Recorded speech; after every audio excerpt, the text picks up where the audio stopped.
Hey everybody, this is Enge. I am the CEO of Stone Temple Consulting. This is the Digital Marketing Answers Show, and it's first Tuesday, so we get to have David Amerland with us today. David, say hi to everybody. Hello guys, I'm really pleased to be here. Awesome. And Mark, my co-host. Mark, do your thing. Hey, Mark Traphagen here from beautiful Durham, North Carolina today, where we'll be privileged to have Eric Enge, thanks to JetBlue, a little bit later today, coming down to join us for a conference down here. Yeah, I'm looking forward to it. It should be a great show. That's the Digital Marketing for Business Conference in Raleigh, so it should be a good time. So I have a second kind of title for this show. To me, this is the touchy-feely show. Okay. That works. And we're all going to cry at some point during the show. No, that's probably not going to happen. It depends. I might say something by accident that will make me cry once I realize what I've said. But yeah. But in any case, the theme of the show actually is really oriented around how the human side of things has a big impact on your digital marketing strategy. And just to give some scope to that, you've heard us all talk about being relatable and being approachable and being human and all those sorts of things. But sometimes it's even a little more subtle than that, right? And the signals can be quite subtle. And most digital marketers tend to be very direct, right? Like, I'm trying to accomplish X, so I'll do A, B, and C, and that will get me to X. And a lot of people, and I've certainly made this mistake during my career, they don't pay enough attention to the relationship side of things and getting those things to work for you in a powerful way. So that's my sort of opening premise for the show, and I'm going to let David and Mark comment on that before we go any further. Wow. Okay. Well, with that start, let's actually discuss it, because when we say touchy-feely, and you mentioned human connection, and really we said in the past that we are in the age of relationship marketing. And you quite rightly identified a problem there. The moment we think of marketing, we are conditioned to think of things which are very process-driven, very cold, very metric-driven, very goal-orientated. And that makes it very difficult then to be human, warm, and sort of very personal. And really, it doesn't have to be, because at the end of the day, before we got into the Industrial Revolution, the scaling of processes and everything which became part of all this cold, metric-driven, goal-orientated world. Before that, work and life were part of the same deal. Who you were in life, you were also at work. Your life informed a lot of your work, and vice versa. The things which made you really good at your work also enabled you to become a better person. And that's quite a desirable goal to have, really. We invest so much in what we do and why we do it, that if it doesn't inform the humanity of us, then we're missing out something really important, both in terms of marketing and also in terms of living. And if we take this into the G+ environment, because this is one of the easiest platforms to actually analyze, because it's so open and transparent to everybody. Quite frequently, I've been in threads, or I started threads where we discuss very serious things and very deep things, and somebody comes in and says something really funny, and I can't resist it. I sort of respond to that, and we develop sort of internal jokes, and I mean the classic one at the moment is Christopher Vogelman, whom I've got to hang out with this Friday.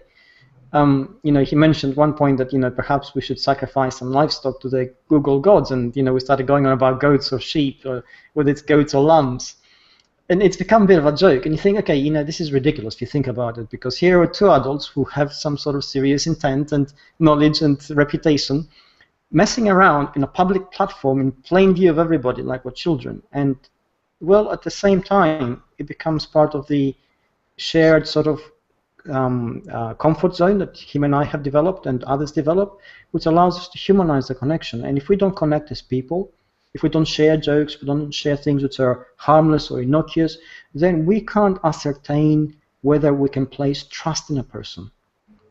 And ultimately, everything we do outside a very tightly knit family group or very tightly knit group of friends predicates on trust. If we don't trust anybody, we don't really connect with them. We don't have that humanized, deep connection. We don't want to do business with them. We don't want to deal with them. And how we develop trust? Well, there's two ways of developing it. A, I can set a goal and say, I'm going to go to Eric and I'm going to buy, I don't know, what does he sell? Rifles. I'm going to buy a rifle from him, and then I'm going to go to war. If the rifle doesn't work, it backfires, it misfires, then my trust in him is broken. But hey, that's a catastrophic event for me, because I may also die. Or I can, share jokes. But that's the reason why I sell rifles, because when they don't work, I don't get any complaints. Well, that's pretty cool, actually. Perhaps I didn't choose the right example. But bring it back to share jokes. By sharing jokes and actually having a certain degree of levity, we allow the establishment of a comfort zone, which is relatively safe, and that enables us to say, I like this person, I like the way they interact, the way they engage, the way they're people first, and then you begin to develop trust in what they do, which then goes into the next thing, and you can actually develop a professional working relationship through a relatively innocuous connection, and that's why they're so important. Yeah, I mean, it's interesting because that connection goes two ways, right? So you're sort of giving something more of yourself, beyond your pure business purpose, and then the other person connects with that, and then in the process of them connecting with you, you reconnect with them, and it sort of really weaves together. I don't want to put the wrong words to it, but I'm going to try to phrase this, is that once that sort of connection happens, there's almost a little bit of betrayal if you, do something in the business context to harm the other person, right? And that's sort of the negative side of it. But as that connection deepens, there's sort of an understanding that betrayal, or that, betrayal is a very strong word, but that, there's sort of this expectation that you'll take care of them, and that develops because of that connection and becomes a different kind of more flexible, more dynamic relationship. I think, yes, the word betrayal is very strong because it has very strong emotional content. But I think just last Tuesday, at our last hangout on air, you mentioned the word empathy, and you said how critical it is to marketing. And empathy is really difficult to actually develop or encounter unless you actually have a connection, and the connection resonates. And it just goes to show that a lot of the things which we cover here and all the insights which arise out of that actually do have quite a strong resonance in the marketing stroke business background world. And that's what it is. Yeah, the moment you have a connection with a person which is very human, then it becomes very difficult to break it, even though perhaps from a business point of view, you may be able to do something which is, within inverted commas, pragmatic, and say, it's business, right? It's not personal. But hey, no, actually it is personal, and it's always been personal. And it's been business only in the last 200 years of the 20th century, when we could railroad anybody and say, it's not personal, it's business. Well, it shouldn't be like that. At the end of the day, you deal with people and people's lives and dreams and aspirations and hopes, and you develop people relationships first, which lead on to business relationships. And if you do it that way around, then the business relationships are actually stronger. If you do it the business relationship way around, then, at the end of the day, we're only driven by hard logic, and hard logic says that, I really need to win from this relationship. And if you end up losing, well, it's business, right? And we know exactly where that world leads, and I think we've had enough of it. And ultimately now, in a transparent world, it doesn't really work. Right, so you have a way, I'll give people a simple way to think about measuring that, which is, let's say you get on a phone call or a hangout with somebody, right? Does the call start with, so, David, here are the 4 things I need you to do. First, you need to review the article I sent you the other day. Second, you need to tell me when you're publishing that thing. Does the conversation start like that? Or does it start with, how the hell you doing, man? What's going on? You know? Yeah. But what country are you in today? Because Lord knows it's a different one every day, it seems. You know, I mean, how does the conversation start? How does your instinct for the conversation happen? And obviously, one of those initial approaches is a little more social than the other, right? It's what the relationship has really gotten somewhere when the instinct is to start with the second approach, right? Which is the more, you know, what's going on with you personally kind of approach. Yeah, it's always like, yeah, exactly. Because, you know, when you meet people, you always try to establish a personal connection first. And even if it's strangers, you know, if in the UK you meet a stranger, you never met them before, you're both going to discuss the weather. Because, I mean, it's not like it's changing, right? It's always wet and grey, unless we have the odd sunny day. So you're going to say, it's raining again today. I mean, we both know it's raining, okay? We know in the UK the weather sucks. But it's a safe conversation topic because it allows us to establish the parameters for human contact. And it's a kind of thing, you know, if you're in the States, you know, in some people you say, have a great day. You know, the chances of you having a great day are 50-50, but they tell you that anyway, and you say the same thing back to them.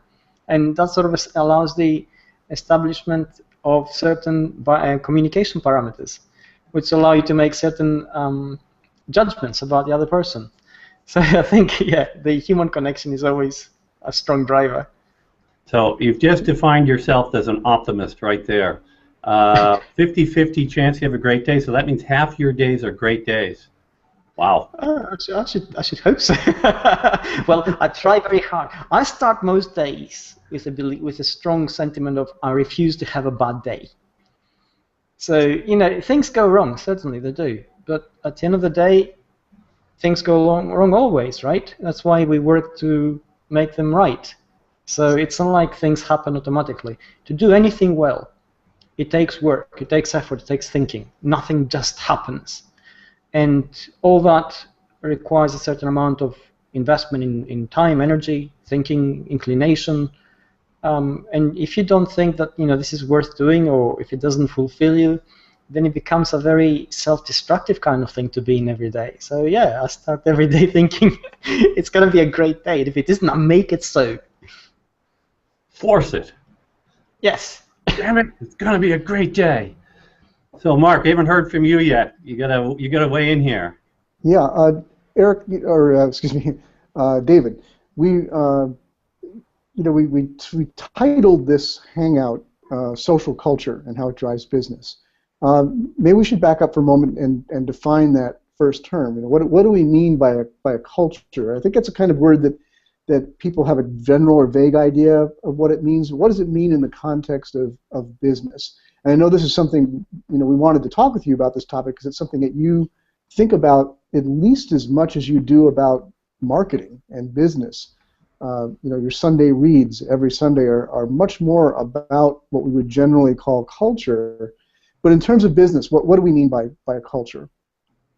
Well, I mean, if we take culture as a broader term, it begins to sort of look at shared values, shared aspirations, shared visions, or at least common enough for people to understand largely the same thing and begin to form an opinion. So certainly, you know, we're not talking about anything which is so alien to somebody that they don't know what you're talking about. And that's exactly what we're doing in the business culture of the digital world, of the Hangouts, and that's what we're doing, which is quite radical, because if we think about it, physically, usually, most of us reside in different cultures, in a narrow sense of the word, because we are geographically dispersed. So, you know, if you think about, for instance, the culture that exists in the UK or in France or in Germany, and it is quite different from what exists in the States. And yet, within the online world, we managed to normalize all this. And the only reason we normalize it is because ultimately, as people, we want the same things. And this is the radical thing. This is how the online world is radicalizing a lot of our experiences, although we don't really realize it. The cultures which we experience nationally and geographically were created in order for us to actually develop that comfort zone. Why did we need a nation state? We needed it because we needed to feel safe. We needed to felt safe. We could actually, marry and have kids and have a family and have a job and create wealth and create an economy. It made a lot of sense. So I could sell rifles. So on one side, shoot the people over there. So right. A nation state probably needed an army to secure that comfort zone. But if we think about it, everything which think in terms of institution and cultures were created for that specific thing. Communities were started for the same reason. Communities became gated communities, and then they became towns, and towns became fortified towns, and they became cities, and they had fortified walls, and they became great cities with armies, and then they became nation states. And every time this scaled, we also began to get an ascribed sort of unified identity. One language, one religion, perhaps arguably a certain way of seeing things, which was our culture and our cultural experiences, and certainly the label of nationality, where you were German, Spanish, Italian, Australian, whatever. All this is going.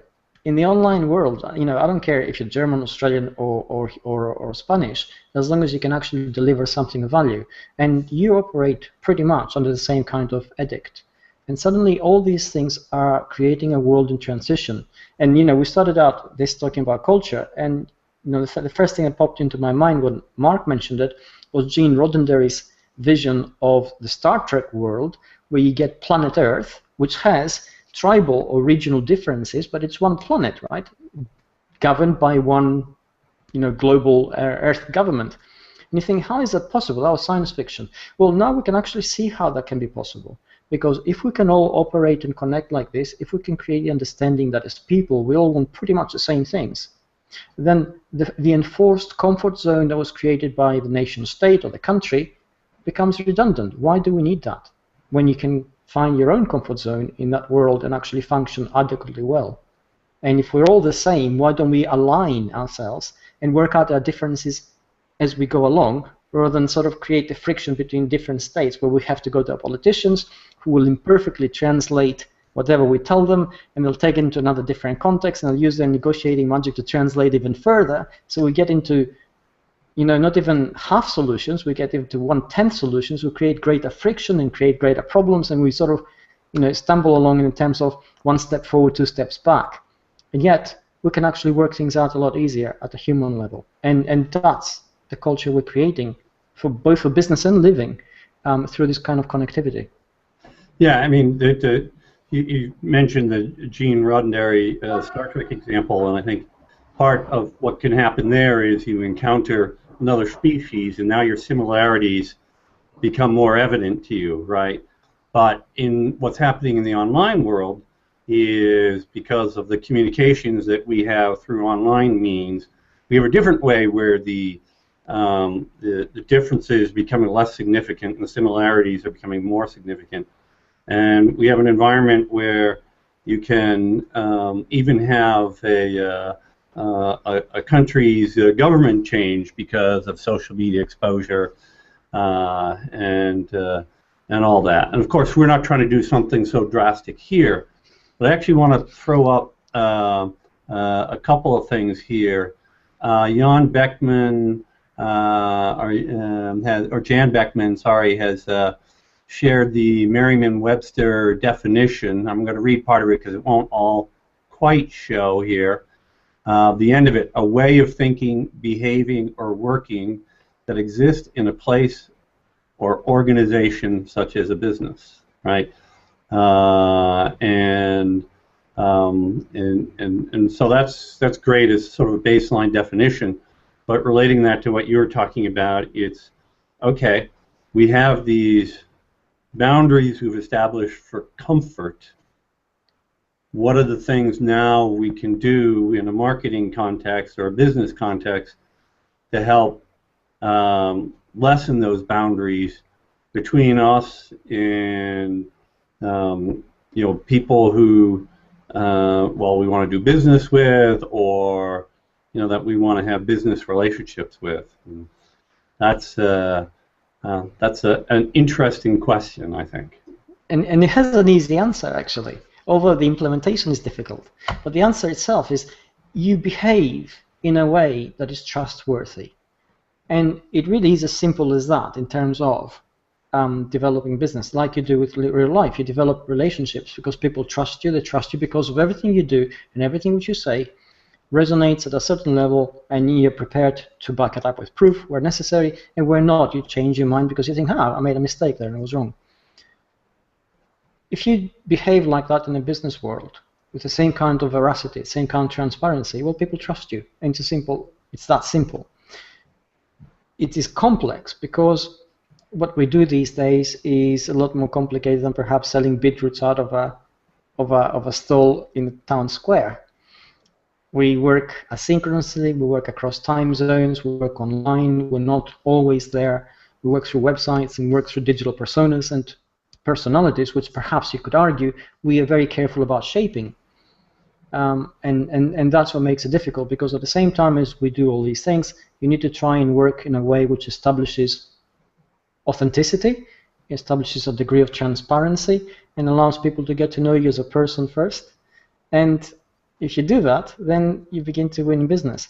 And we started this conversation almost 2 years ago, asking brands to become like people, and we never really sort of explain how this is ever going to be possible, because a brand, by definition, is made up of a lot of people doing a lot of different things and probably being scattered all over the country or in different countries. So to ask them to behave like people seemed like a contradiction in terms. But really what we need from them is that kind of projection of shared values. We need to understand who they are. We need to understand why they're in business. We need to understand their mission statement. And I say this with some conviction, I would say, because having almost spent a month of traveling where I talked to Fortune 500 companies and I talked to businesses which are very diverse and very successful, and they've been in business for so long, but they've actually forgotten why they're there and what they're there to do. And now they're beginning to go back to their roots, trying to discover what is it that drives them to do what they do, and how can they then get that across to their clients. And it's that kind of thing that actually makes a business worthwhile connecting with.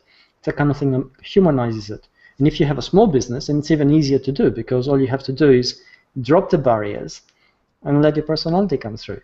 Let people see who you are and why you do it. Don't try to, we used to believe that the bigger a business was and the more glossy it was, the more trustworthy it was. And now we know it's almost the exact opposite. So just let us see the person behind the facade. Yes, I make a personal branding point of trying to screw something up every week, because I think that makes me more relatable. All of our screw-ups, it's important for people to know all of our screw-ups are pre-planned. We don't allow any actual screw-ups. Yes, it's a company standard. But you weren't supposed to share that secret, Mark. But that was a screw-up, I guess. Did I turn my mute off? So, Mark, we got to get you talking more. You're just like listening most of the show, so let's change that. You did a post a while back about memes. Yeah, and that's a good one to bring up here. I was going to bring it up actually a little bit later, but because it was actually inspired by a post from David, I guess. So that makes it a really nice connection here. David, a few of his Sunday reads back, and let me just recommend, if there's anyone here that somehow hasn't yet connected with David's Sunday reads published on Google+, highly recommended. They're just deep dive explorations into the mind and heart of David Amerland, and topics way beyond marketing and business that he thinks about, but that ultimately that affect those things as well as our lives. So anyway, a few weeks ago he wrote about a number of things. He was talking about how some recent neurological research and psychological research show that memes aren't just a throwaway thing in our culture, that they take on incredible importance and they create very fast cultural connections. we talk about culture, we think about something that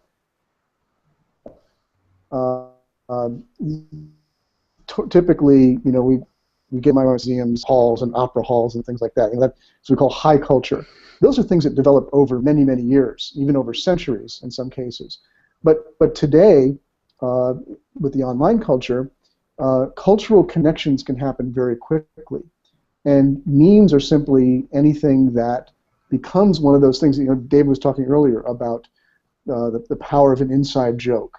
We have a little joke, and that inside joke, when repeated again and again, is an identifier in that little tiny subculture. It's like we belong together. We share the same values, the same things. So what I did was extending off of the research that David talked about, was talking about how something we often associate memes, which is silliness, right? We think about cat memes. We think about a funny picture that has a funny caption associated with it, and then everybody reuses that picture but puts their own caption on it. That sort of thing.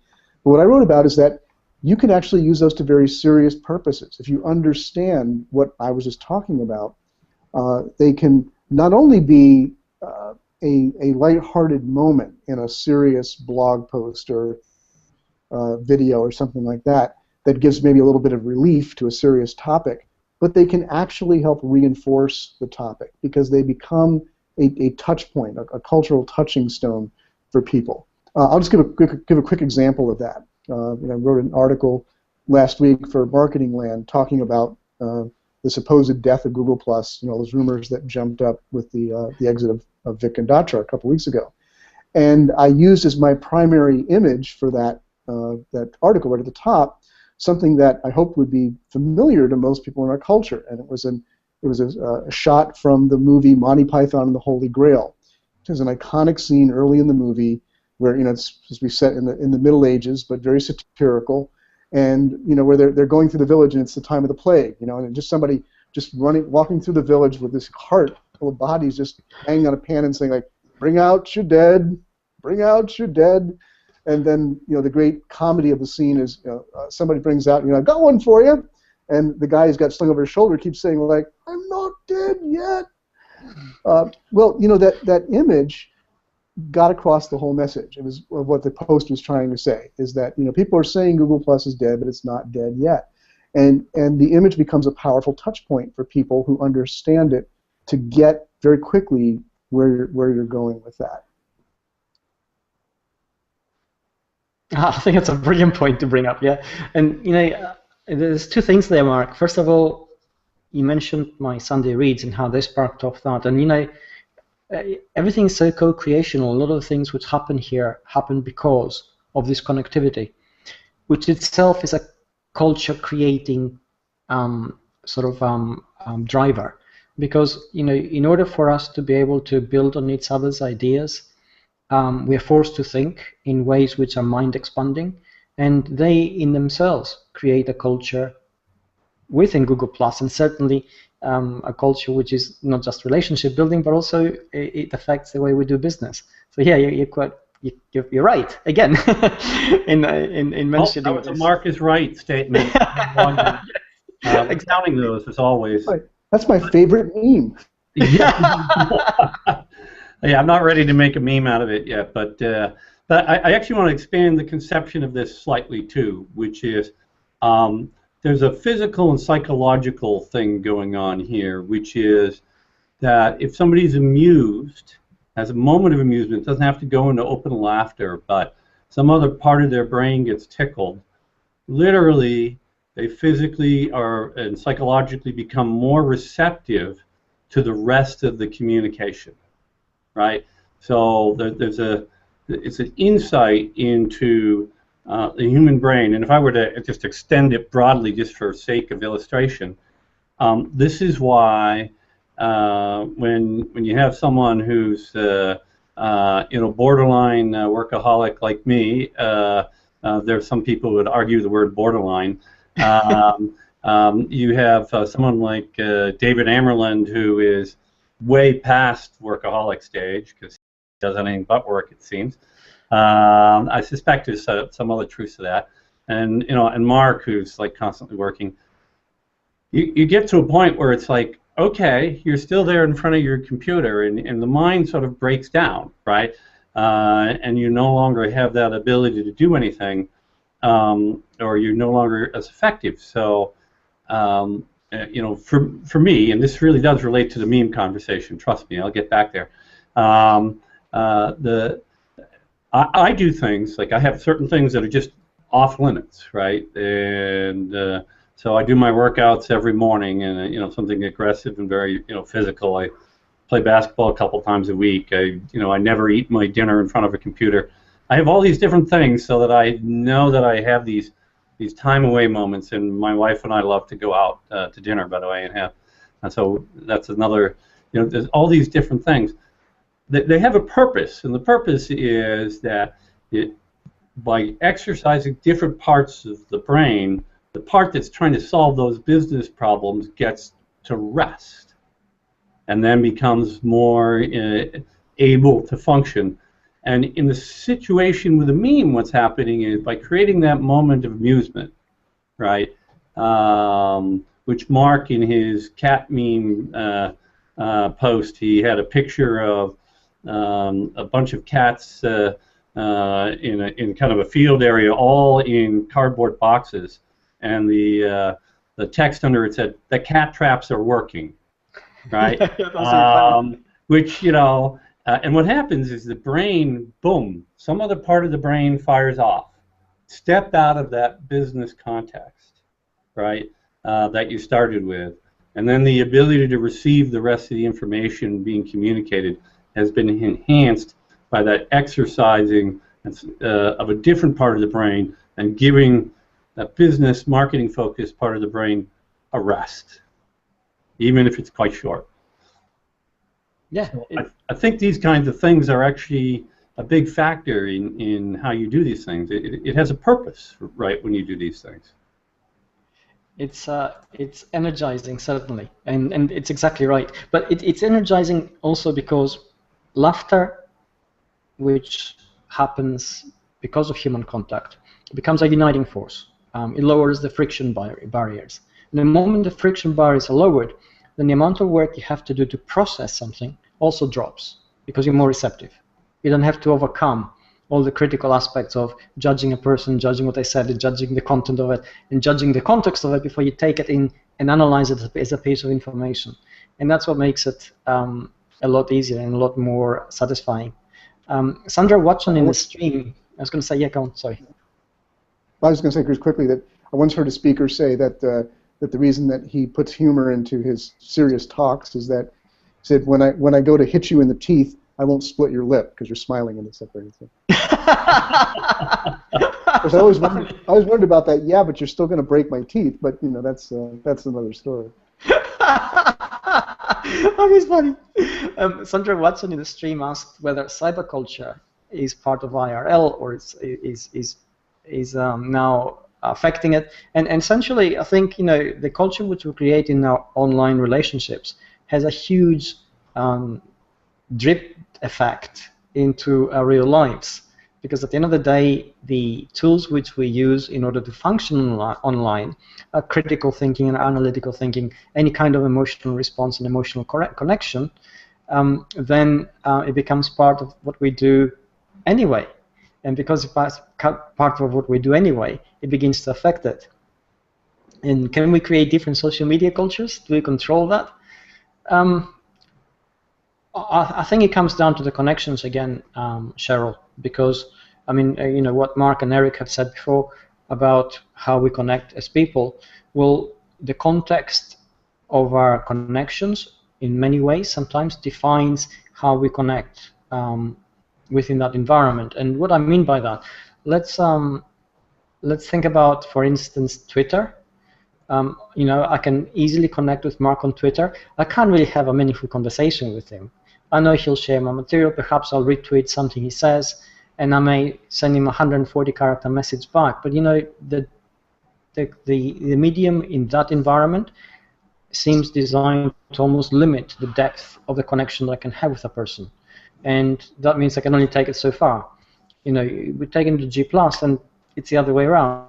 You're struggling not to write a lot. You're struggling not to plus mention everybody in every comment which you make, and that seems to be the defining characteristic here. It allows you to have more complex relationships, and the moment you introduce complexity into anything like this, it becomes a lot more rewarding because you engage more and you invest more of yourself and you get more in return. Yeah, you definitely do, and I think there's that sense of connection is a big deal, and there's an awful lot of subtleties to how you create that too, and it's as individual as each relationship, right? It's not a broadcast kind of thing. So that's, I think, an important thing to understand. It's understanding that part of the burden now is, okay, we've got to start creating lots of relationships to make this thing work. Well, it's funny because I was going to say, bring it up. It's Amon Jones. Bring up the comment. Go ahead. Yeah, I'll hold it a moment. Finish your thought. I was going to say, I was going to mention Amon actually because he has a very not unique, but very British sense of humor and British way of tackling things. And if you're not familiar with British humor, which can be very wry and very dry sometimes, and it always comes with the sarcasm built in, you can always take the comment the wrong way. And on a number of threads where I've seen Amon in action, sometimes an American audience began by thinking, is he for real? Does he really mean that? And then, by the end, we sort of got to comment number 3. They're all won over, and they're all sort of trying to be sarcastic. And that just goes to show how the human connection can basically overcome a lot of cultural barriers in this instance. And certainly, because I've lived outside Britain for quite some time now, on and off, I'm more aware of the subtleties of how British culture is perceived than when I was living only in Britain, and it became part of your everyday reality. So I appreciate it more. Well, before I go to Amon's question, just a personal example of what you just shared, David, that happened just in the last week to me. I was involved in a very active thread. The thread was begun by someone who is European, and at one point somebody made a really incredible comment in there. And I took the comment out and made it into its own post on my blog. And I linked back to his thread and everything like that. And he came in a few comments later on my thread and said, "Oh, I see Mark Traphagen lifted the comment from my thread." And it got, I responded. I said, why are you accusing me of stealing your comment? It's a public comment, and I gave credit to you. I don't understand this. And thankfully, my point here is that we were able to, because of the real-time medium here, we were able to talk and understood that he didn't know that in the U.S., to me, lifting something is a euphemism for stealing it. By lifting, he meant elevated it, like Mark has raised it up. He was actually complimenting me. I thought he was accusing me of a fraud. Yeah.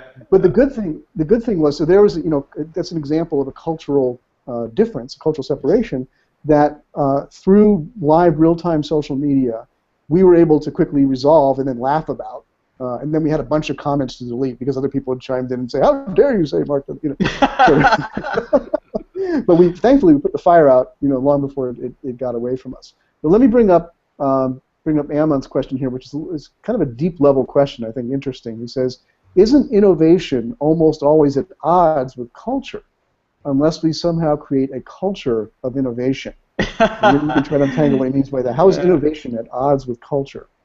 Well, I think the very word culture of innovation sometimes is a contradiction in terms, and Amon here is making a point so easily, which works at so many different levels.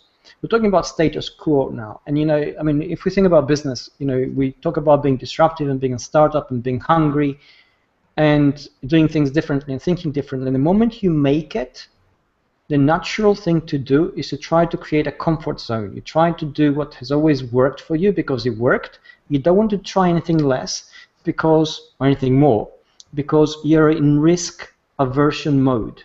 And this is a natural way business evolves. You begin hungry, you do the dangerous thing. Why? Because you have almost nothing to lose. You're new and you're hungry. If it goes wrong, it's almost expected. If it succeeds, whoa, the world is at your feet. You made it. The moment you made it, what do you want to do? Take as few risks as possible. So creating a culture of innovation seems almost like, is it really possible? What we can do, of course, is actually create the kind of conditions where we question everything, and then possibly it then does become possible. I mean, certainly Google has tried and has managed so far to stay hungry by creating a very specific culture where they try different things, and that's driven by their belief. They want to change the world, and if that means disrupting their own business at some point, that's what they do, and that's where they explore it. So yeah, I'm going to relate to you the way we think of Stone Temple Consulting. And David, I know I've told you this before. You might remember the metaphor. So as I describe it, the way we think of what business Stone Temple Consulting is in is I have a PowerPoint chart for this, which I try to find, but it would take me many minutes to find it, where we show a large wave, and then there's a person on a surfboard on the wave. And then I draw a red rectangle around the body of the wave, and I write inside of that PR firm. And then I draw a rectangle around the surfer, and then I write the STC. And our job is to ride in front of the PR firm wave, because the PR firms are always evolving. They're making progress. They're learning to take on new things. They're getting more modern. They're trying to catch up with change. Whereas Stone Temple, and this is just the way we talk about it, Mark will tell you this, is we're in the business of being the ones who recognize and embrace change and then turn that into value for our customers. That's how we get customers. And that's sort of the vision we have. So I don't know if you want to call that a culture of innovation, but that's so I think you can describe that. Now, it's easier for me to put that on a PowerPoint chart than it is for an organization to do that, right? Yes, way easier. Exactly. So, but Mark will tell you we have weekly, what we call training calls, where we're constantly talking about the things that are changing and the impact on what it means and how it will change what we're doing over the coming months, and dynamically and constantly updating processes. Yeah. Yeah, I mean, that's I know. I remember you telling me the example, and I think it's admirable. And I think that's, again, using a guiding principle as a vision to make sure that things constantly evolve. And I think you need that, because which perhaps brings us to the question or the subject of the mission statement, and having a vision that actually powers you up as a business and a person. If you don't have that, then, getting up and going to work because you have to have a job and you need money begins to become a very kind of proposition which does not really work for innovation. You need to take as few risks as possible, keep your head down and keep your nose clean, and just do your 9-to-5 kind of job. And that world is by and large gone now, which is, again, we're beginning to see signs of this everywhere. I think that, yeah, go on. I think that this is an important place where there's an overlap between, we talk about business culture, we've been talking a lot about the outward-facing culture, the way we present our business out in the world, the way that we relate to customers or prospects or just people that we're talking to out in the world. But that comes out of, and Eric just spoke to this within our own Stone Temple culture, that comes out of an internal culture that, just like we've always joked that, authenticity can't be faked. Culture ultimately can't be faked, really. And there's a lot of businesses today, and I've been around them, that they hear that thing, corporate culture, and they think, oh, that means having a ping pong table in the office, and free food and snacks, and and company fun days and things like that. And those are great things to have. I'm not putting them down, but that's not ultimately your company culture. It's more things like, to me, like that. What Eric just spoke about at Stone Temple, that weekly call. Most people would think like, okay, we're going to have this weekly training call. It's almost everybody from the company on a conference call. This is going to be boring. It's going to be, going to get through this hour and get on. Every single one of them so far for me, and I'm not saying this because Eric's here, have been fascinating, because what it's about is a culture of learning, and it's not always Eric speaking. He's drawn in. Last week it was me. The week before that it was another guy who was an expert in our company on mobile. And Mobile is something I know a little bit about, but not much. I learned so much on that call. Fostering learning and putting forth your people and promoting your people who are educators who know something, that can be a very important part of that culture that then bleeds out into the way that you serve your customers, the way that you relate to prospects, all the things that we're talking about today. Yeah, and then there's a related aspect too, which is now you have this culture of trying to do this kind of things. It's encouraging people as they do that to bring their human side to it, right? So all the people who are customer and client facing, having them bring their human side. Sometime you'll see a video from that I filmed with one of our other people, one of our what we call our senior marketing consultants, a guy called Brian Weiss, and we deliberately opened the video with what I hope people will find is an amusing opening, to the video, just to get Brian in a mode of, hey, it's okay to be this way, and get everybody into this, okay, let's be human and relatable, and get people's barriers down to you. Yeah, that's. I'm smiling a little bit because Amon has actually put something up in the stream about age, and he says, as we age, we take fewer risks, and we seem to be almost biologically programmed to act that way, and that leads to, as you mature as an organization, to risk aversion as well. And yes, in business it can be a slow death, but which it is, as it is in aging, really, in many ways.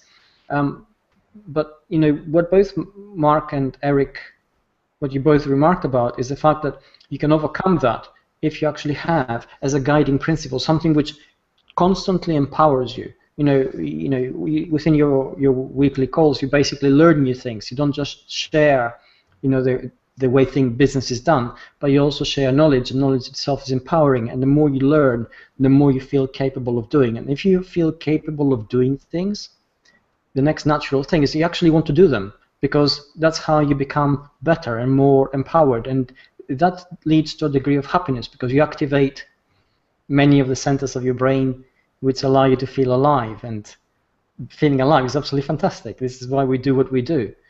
And that also reflects in many ways the G+ environment. We come here and we think, oh, we're going to market here, and we're going to say what we sell and people will buy it. And it doesn't really work that way. What happens here is you meet people and you find things out and you learn new things, and your knowledge expands exponentially almost. And you meet some absolutely fantastic characters who humble you with their generosity, and then you get generous in return, and the whole thing becomes a self-empowering, self-driving kind of environment where everybody's learning constantly all the time. And then what you want to do is to learn more of that, and the more you learn, the more you want to do. So it shows the power of connectivity and the power of the human connection, because everything that makes this possible is the fact that we suddenly become painfully aware of the fact that we're all people. We all want the things people want. We're not organizations, we're not marketing machines, we're not selling machines. We're just people doing people things first, and then we do everything else on top of that secondly. And that is liberating. That is truly fascinating. It is truly disruptive in the full sense of the word, because it begins to cut across ethnic barriers and time zones and institutions and ethnic cultural barriers, and even language barriers. We use a language of memes to communicate across the world almost instantly without having to translate anything. So, this is totally new. Indeed. We have a few questions, and I think we should take them because we actually build this as the Digital Marketing Answers show. And okay, let's give him some answers then. So, one from Nazim Beltran here. How business has lost its connection with the customer base. Is Google Plus the top tool to concentrate, or also the other social media sites? Okay, it's a great question. I think Amon has already answered it by asking why wouldn't Google Plus be that tool. But let's actually look at it. Let's look at it in a sort of more factual way. And anything which allows us to engage more and more of who we are and how we do things allows us to invest more of ourselves, becomes in itself both more rewarding and also it better allows us to create the connections and relationships we want. And Google Plus is relatively unique in the ability it gives us to do that and the tools it gives us to do that. So right now, it's the #1 platform in that regard. Yeah, and I'm going to give you my modification of that. I do think that other platforms, if you have the bandwidth, first of all, because if you don't have enough bandwidth to do more than one platform, well, then you should focus just on one rather than do many. But I think you got to bring it with you wherever you go, right? That personal side and that personal touch and that sharing who you are, that just has to be something that permeates you, not just only on social media, but in phone calls. And there's a lot of client calls where people get right into the topic, and usually our senior marketing consultants are leading the call, and I might just pop in for 15 minutes, and I might actually have one serious commentary I make for about 2 minutes, and then I'll crack 3 other jokes in the middle of the call just to make light of something and make it, sound, I don't know, offbeat or a little crazy, just because the pure business focus doesn't work as well as something that has a more human side to it. Yep, totally agree. Absolutely. Are we more questions? Yes. So let's see. But there we go. We have one from David Graham. How does dynamic equilibrium fit into social media culture? Oh, wow. That's a heck of a question. It is. Okay. Off to you. All right, let's discuss what dynamic equilibrium really is, and we're looking at some kind of balance being drawn between, sort of in terms of how the connections and power actually work. With social media, usually, we're talking about symmetry in relationships. Now, social media as a whole has actually allowed us to create symmetry in the relationships we form across the world in many ways. It has empowered the individual against governments. It has empowered the individual, the consumer, against companies and corporations. But if we take that into the social media environment itself, how empowering is it really? Okay, and the question to that comes down to what do you get out of it and how accountable are you? So if we go into a forum, for instance, where everybody's professional, even though you're faceless and you have an avatar, and everybody is really bent on giving answers and creating value, and there are a great many technical forums in that regard which operate like this, and you get somebody who doesn't follow those rules and does whatever and says whatever, well, pretty soon he's marginalized and he drops out. And there's an asymmetry of power there because the relationships within that forum environment are very symmetrical. If we take YouTube before the integration into Google Plus as an example, where anybody could say anything in the comments, well, we had a very clear example of what happens when you don't have symmetry. You say whatever, and you rubbish whatever video because that's what you were there to do, and there's no comeback at you. The moment it was integrated into Google Plus, we saw the creation of a certain amount of symmetry, which created a certain amount of equilibrium dynamic. And what happened? Well, the comments were instantly tamed. Suddenly everybody played ball. Nobody was there swearing and putting on any kind of ethnic slurs or whatever. Perhaps our educational ability to learn about new ethnic slurs as they arise has dropped, but we have gained a better commenting environment as a result. So there you go. The moment you have that kind of symmetry, the relationships work within a social media environment. The moment you don't have it, even if it's a social media environment, you're going to get the kind of relationships and the kind of contact which perhaps is relatively unbecoming. Yes, indeed. Those ethnic slurs like beware gifts from Greeks. Oh, God. I think those are, what I saw. I have a feeling that David will accept any gifts from Greeks that he can get.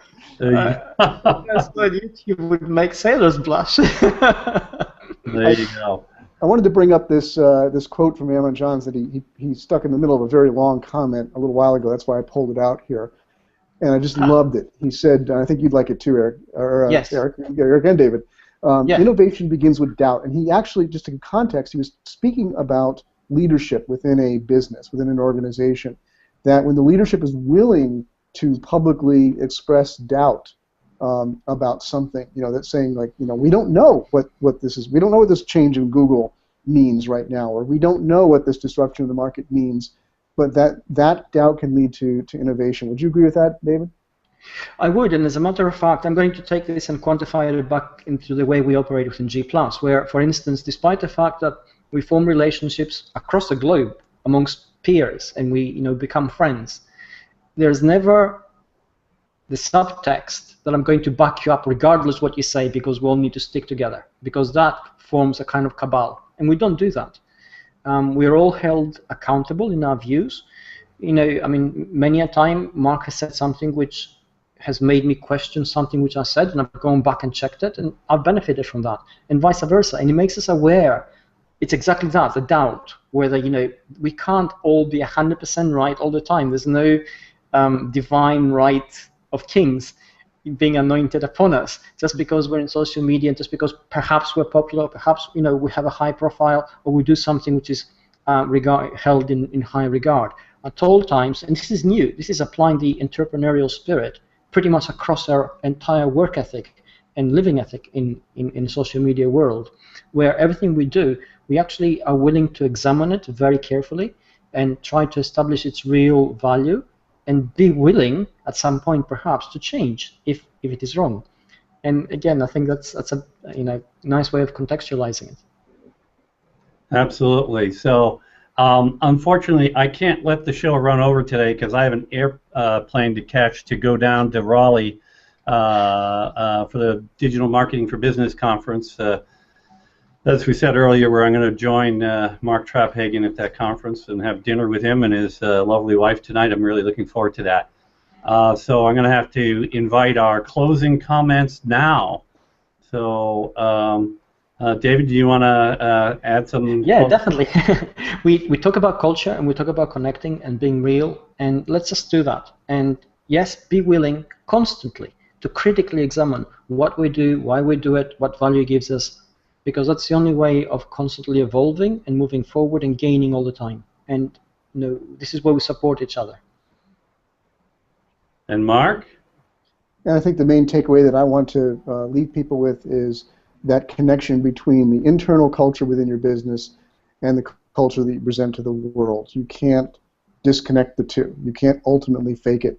You can't say your culture is one thing and have it ultimately exhibit another thing to the world. So the importance of working hard at fostering that culture of innovation, of personality, of encouragement, of promotion of each other's ideas, of safety to share ideas. All those things are what build the kind of company culture that then goes out into the world and says to prospects, says to your customers, these are the people we want to do business with.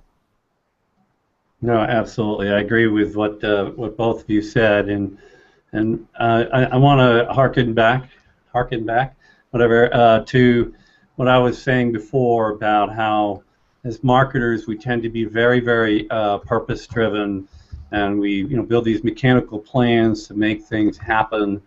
And now we've talked all show long about the importance of humanizing yourself and being relatable and having a culture that supports those things. And what I don't want you to take away from it is, okay, now how can I build a purpose-driven plan where I start behaving more relatably, and I'm going to do it solely because it's going to serve my business? That's not the point. The point is to do it because you want to be you. And you want to bring yourself into your relationships with your customers, your employees, whoever it is, and that's what makes it genuine, and that's what makes it consistent, and that's what makes it work. And for me, that's what makes it worth getting up in the morning and going to work. So that's my closing thought. Thanks, everybody, so much for the Digital Marketing Answers show. And since I am going to a flight tonight, I won't be able to jump into the comments until later, but I will I'm sure David and Mark will do their damage long before I get there then. We'll do our best. Yeah. Thanks, everybody. So Thursday on the Digital Marketing Excellence Show. See, Mark, I remembered before you reminded me. Well, I'm going to be out of a job. Keep doing that. Well, no, I don't think for that. I have plenty of other mistakes to have you fix for me. Thursday we have Ben Fisher and Anna Hoffman. We had hoped to have Ammon Johns on the show. Sorry about that, Ammon. I had to end up moving the call or the show to a time when he wasn't going to be available. So even though the event says Ammon's going to be on it, unfortunately he can't be. Not his fault. It's all mine for having scheduled a flight out at a bad time. The show is at 1 p.m. Eastern on Thursday. Sorry. Anyway, that's it for the Digital Marketing Answer Show. Thank you, everybody. Have a great day. And take care. Bye-bye. Bye-bye.